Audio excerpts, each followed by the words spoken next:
एकदा बंड्याला संध्याकाळी कामावरून घरी जाताना रस्त्यात फॅमिली डॉक्टर भेटतात. डॉक्टर, काय म्हणताय? डोकेदुखी कशी आहे आता? माणूस, माहेरी गेली.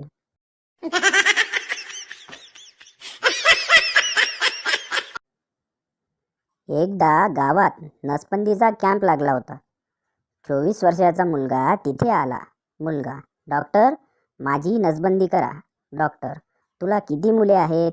मुलगा, माझं लग्न नाही झालंय. डॉक्टर, मग का नसबंदी करतोय?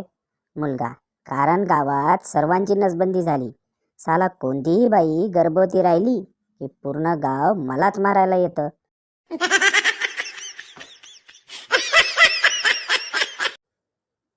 तीन मच्छर आपापसात बोलत होते. पहिला मच्छर, मी डॉक्टर बनणार. दुसरा मच्छर, मी इंजिनियर बनणार. तिसरा मच्छर, मी वकील बनणार आहे. तितक्यात काकू मॉर्टिन लावतात. तिन्ही मच्छर चिडून हिच्या आईला अख्ख्या करिअरची वाट लावली.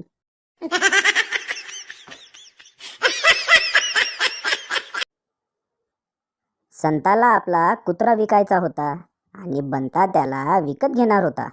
बंता, हा कुत्रा विश्वासू तर आहे ना? संता, हो आहे ना. मी याला आतापर्यंत 3दा विकलेले आहे, पण तो एवढा विश्वासू आहे की प्रत्येक वेळी पुन्हा माझ्याजवळच परत येतो.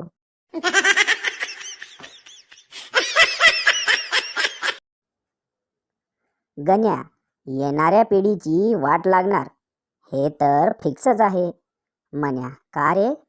गण्या, कारण त्यांना मार्गदर्शन करणारे अनुभवी म्हातारे आपणच असणार आहोत.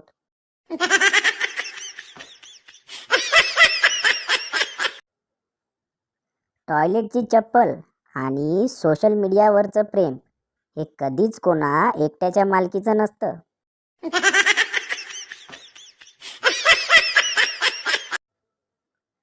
भाजी खरेदी करताना बायकोचं नीट निरीक्षण करा. ती उचलते भेंडी, दर विचारते मेथीचा आणि विकत घेते बटाटा.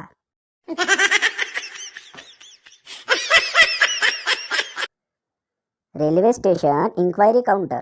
गृहस्थ, काय हो, तुमच्या गाड्या जर नेहमीच उशिरा येतात तर हे वेळापत्रक का लावले आहे? कर्मचारी, साहेब, जर गाड्या वेळेत येऊ लागल्या तर तुम्ही परत विचाराल हे वेटिंग रूम कशाकरिता बनविले.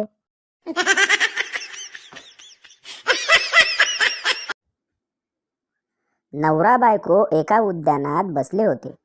तिथे 2 कुत्रेही बसले होते. एका कुत्र्याने दुसऱ्या कुत्र्याचे चुंबन घेतले. नवरा म्हणाला, जानू, तुझी हरकत नसेल तर मी पण.